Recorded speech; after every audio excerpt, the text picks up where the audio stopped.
Je voudrais passer la parole maintenant au professeur Busch, qui nous parlera aussi de la confiance.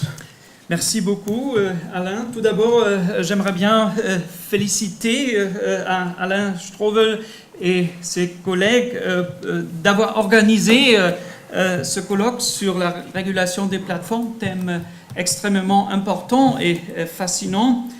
Merci beaucoup pour l'invitation d'y participer. Deuxièmement, je dois offrir mes excuses pour ne pas continuer en français, mais de changer en anglais, parce que c'est peut-être plus facile pour moi, and I think you will also understand me if I continue in English now.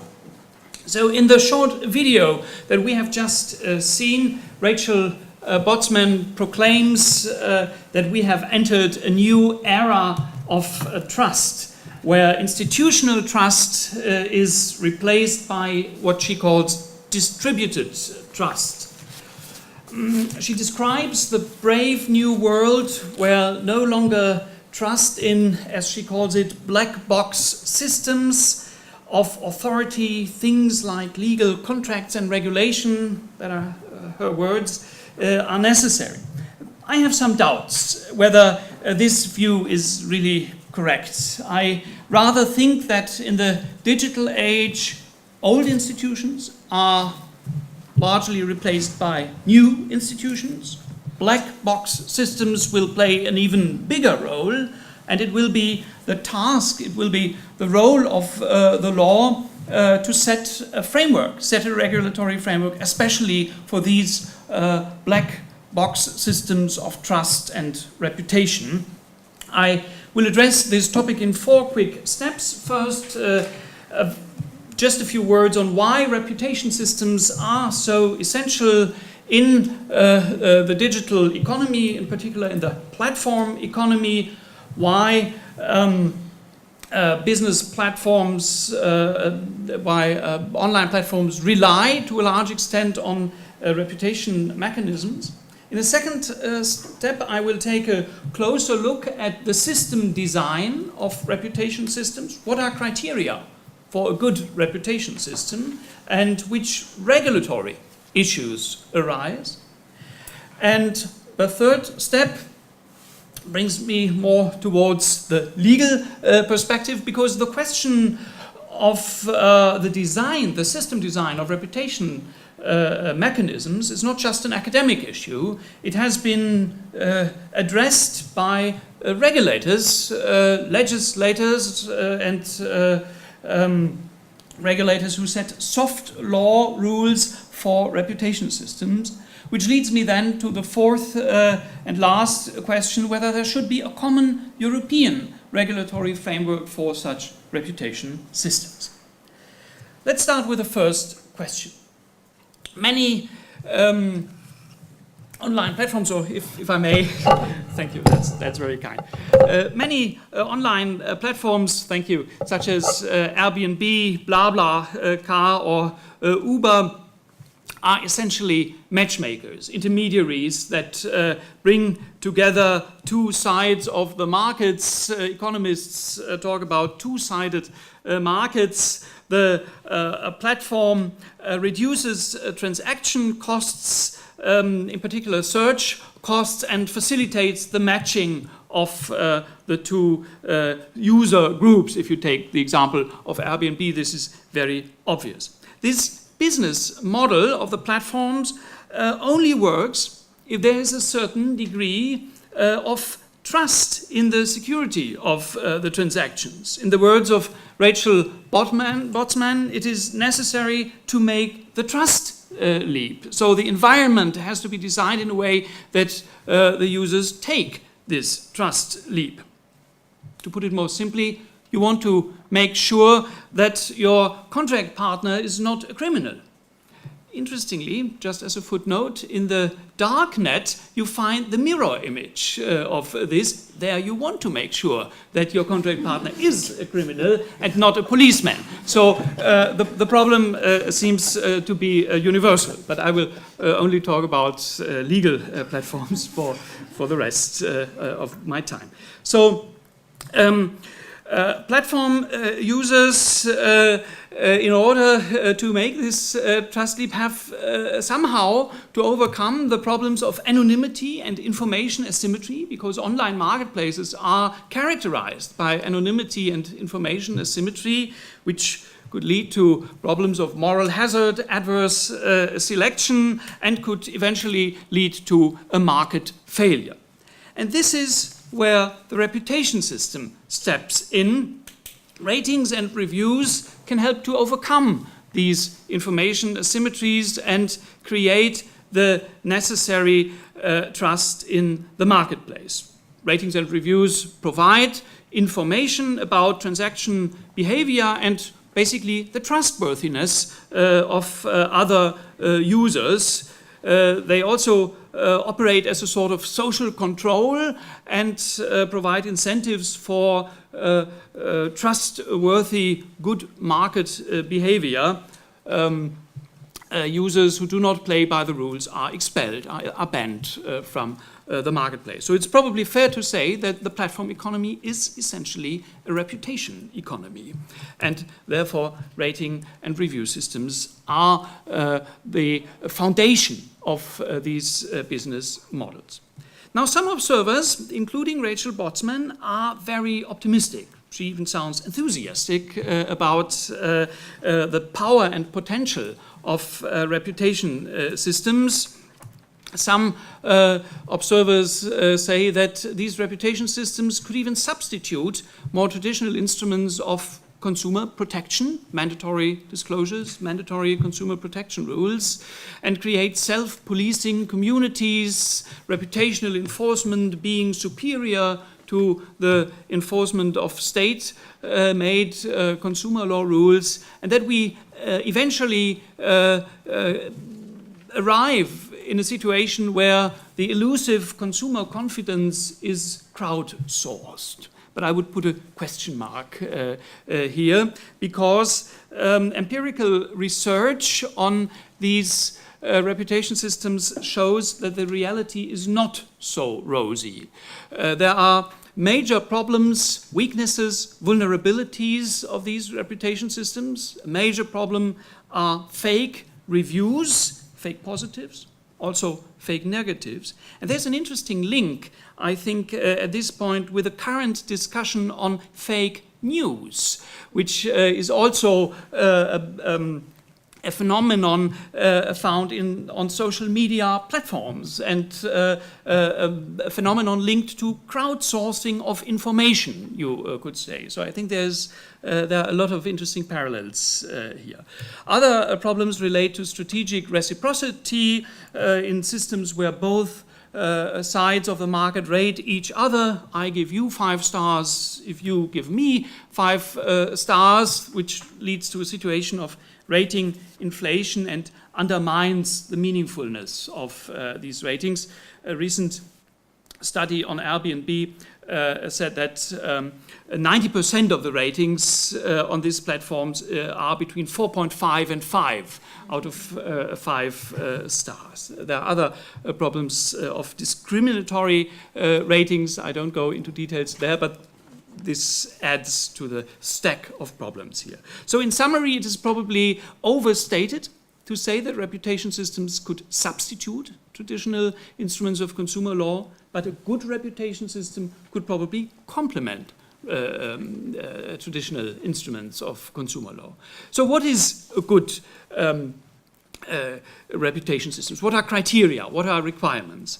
In order to answer this question, it's probably necessary to take a closer look at the system design of reputation systems and distinguish between 3 phases of reputation systems: collection, processing or moderation, and publication of the reviews. And there are design issues in each of these phases. Just a few examples.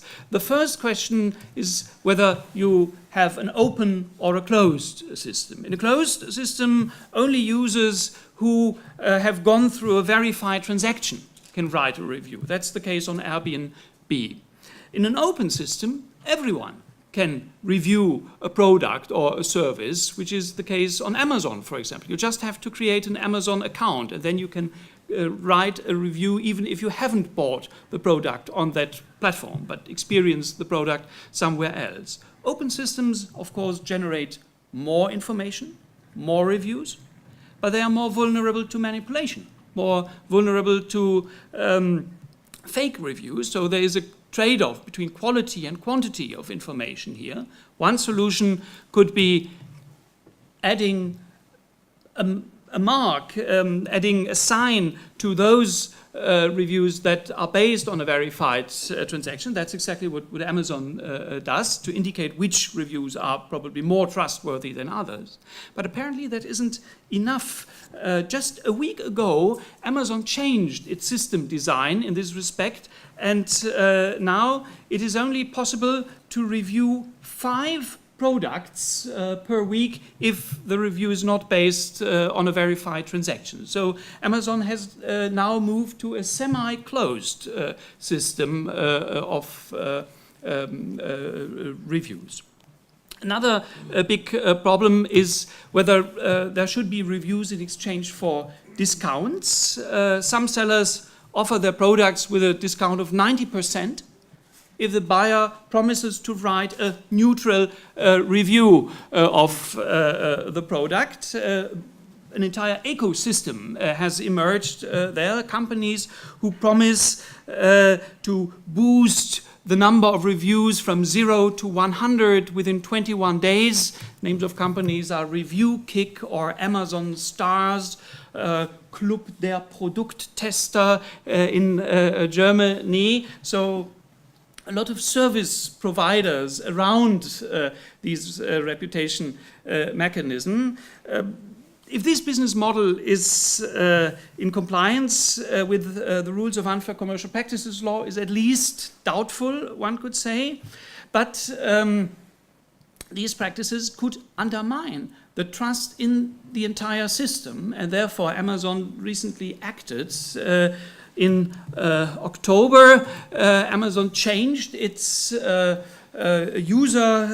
guidelines, its community guidelines, and simply prohibited incentivized reviews. They started in October on the US website. In November, they extended this new policy also to Germany and probably other countries. Interestingly, there's one exception. There's a loophole in this new policy, because what is still allowed are incentivized reviews made through Amazon's own discount club program, which they called Amazon Vine. This is still allowed, and this of course raises the question whether Amazon, the platform operator, should be the arbiter of true reviews, or whether that should be rather something to be regulated by the legislator. A few words on processing. Once the reviews have been submitted, there's some kind of processing or moderation which starts. From a legal perspective, the starting point is probably Article 15 of the e-commerce directive, which says there is no general monitoring duty on the shoulders of the platform operator, but in practice most platform operators do operate some sort of voluntary filtering mechanism, be it only a profanity filter to sort out bad words from the reviews. There are more sophisticated filtering algorithms which use natural language processing in order to identify and delete fake reviews. And there's again an interesting parallel. I think yesterday or the day before yesterday, Facebook announced that they will employ filtering algorithm on their website in order to filter out fake news. So a very interesting and I would even say disturbing parallel here. The question is, what happens if the filter identifies a problem and the review is deleted? Is there a duty to inform the user about the deletion of the review, maybe even to give reasons why the review was deleted. In more legal terms, are there requirements of due process for the rejection of reviews? It's an open question, but if I'm not mistaken, recently the French Loi pour une République numérique gave an answer to this question, and the answer is, en principe, yes. So there has to be some sort of justification which has to be given. Some more words on the publication. By the way, this principle that there is no general monitoring duty was recently confirmed by a decision of the German Supreme Court concerning a hotel portal. Now, when the reviews and the ratings are made public on the website, they are usually consolidated into a consolidated rating, these 4.5 stars as an average. And here the question arises, how should these consolidated ratings be calculated? You could either take the simple numerical average, but you could have a more sophisticated system where you give a different weighting to different reviews. For example, a higher weighting to newer reviews, or a higher weighting to reviews that are based on verified transactions, or a higher weighting on reviews that have been marked as helpful by other users, as it can be done on the Amazon website. Or what about those reviews from people who are among your Facebook friends, or friends of your Facebook friends, that you would probably place more trust into? And you could even think about adding elements of public policy into this calculation mechanism. Recently, in an article in the Harvard Business Review, it was proposed to give lower weight to ratings by people, by users, who have been identified as giving discriminatory ratings to Uber drivers with an African-American background. This can be identified through data analysis, and one could think about giving a lower weighting to these discriminators. Would that be legal? Should that be made transparent? Should that be indicated in the terms of use? Many questions here. Finally, should there be a complaint mechanism by the business concerned? Should there be a right to reply? The Federal Court of Justice in Germany recently said yes, there should be a right to reply, and there should be a duty to investigate the authenticity of the review if it is challenged. The BGH put quite a high burden on the platform operator. And you could even think whether there should be expiry dates for reviews, but I go not into details. Now, all these questions have caught the attention of regulators across Europe. In France, the Loi pour une République numérique, which I mentioned already even earlier, an AFNOR standard that Fabrice will say more about, I assume. In Denmark, detailed requirements have been defined by guidelines of the Consumer Ombudsman. In Italy, there is pending legislation on sharing platforms, which also addresses the issue of ratings and reviews. In Germany, we're lagging a bit behind. We just have a green paper published by the Federal Ministry of Economic Affairs, but we're trying to catch up. It's not likely that there will be some legislation before the next federal election, but maybe after that something could happen. This brings me to the final part and the question whether there should be a common European legal framework in order to avoid a fragmentation of the regulatory landscape, which is emerging, as you can see here, and which could create barriers to the digital single market. So how could a common European framework look like? There has been a proposal presented earlier this year by a working group set up by the universities of Osnabrück and Krakow, which now includes a number of researchers from from 10, I think now already 11 member states, and which continues under the umbrella of the European Law Institute over the next 2 years. The draft has been published in the Journal of European Consumer and Market Law, and I will not go into all the details, 24 articles, very long proposal. I will just talk about one article and just very few contours, outlines. This Article 8 deals with reputation systems or reputational feedback systems, as they are called here. And the first requirement is a transparency requirement. A platform operator must provide information about the modalities of collection, processing, and publication. This is not something revolutionary. You would find that in the French Loi pour une République numérique as well. The second paragraph of the provision says that reputation systems must comply with standards of professional diligence. This is, of course, a general clause which doesn't say that much.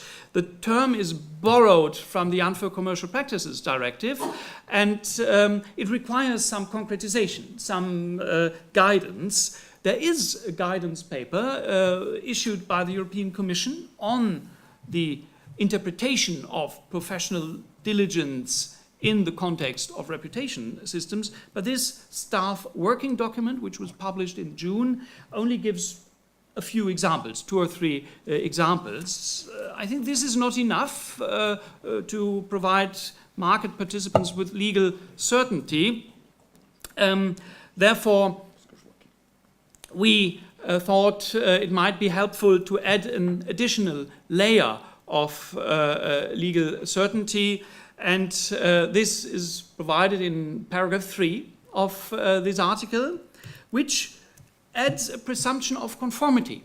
A reputation system is presumed to comply with a standard of professional diligence if it complies with a voluntary European standard or the national transposition of a voluntary European standard. This is a regulatory model. We add some outlines of minimum requirements there, but this regulatory technique is basically modeled on what is known as the new approach in or the new legislative framework in the area of EU product safety law. There you have directives which set up general requirements and leave the technical elements to standards. It's the same approach here. We believe that this co-regulation approach can be transposed to the area of digital services, and this seems to be very much in the spirit of the new standardization package, which was also published in June and which says that over the next few years, a focal point of standardization by the Comité Européen de Normalisation will be in the area of services and information and communication technology. And this example brings both together, digital services. And there's already a standardization committee working on this, not at the European level, but at the international level, ISO TC 290, working on a standard on online reputation. And it's no secret to say that this was initiated by Fabrice Deltalia, if I'm not mistaken, and that the international standard draws upon the French standard and basically tries to take the best ideas of the French standard and bring it on an international level. I finish with a very last slide, which says that if it is true, as Alain has also said, that reputation is, how did you put it, actif... un actif incorporel, oui. An actif incorporel. If this is true, and I do believe that this is true, then it should be possible for a company or an individual which has earned reputation on a platform to transfer that reputation from one platform to another platform if this individual or this company wants to leave a platform. It should be possible to make this reputation portable between platforms. Therefore, we have added in our draft para 5, which says on termination of the platform supplier or platform customer contract, so either side of the platform, the platform operator must provide a facility for existing reviews to be transferred to a different reputation feedback system. This raises, of course, issues of technical interoperability, that's clear. Standardization might help there as well. This provision is modeled on something you find in the recent General Data Protection Regulation, this Article 20, which deals also with data portability, but this is about personal data provided by the data subject to the platform, and probably does not apply to these ratings and reviews, which have been provided by a third party, the customer. This idea of portability can also be found in other areas, telephone service provider, payment service providers, switching mechanisms, facilitating the switching between different operators seems to be an essential issue here in order to preserve competition and, well, to enable something like a free movement of reputational capital in the digital single market. I'm very much looking forward to the discussion, and I do apologize for speaking so long. Thank you very much.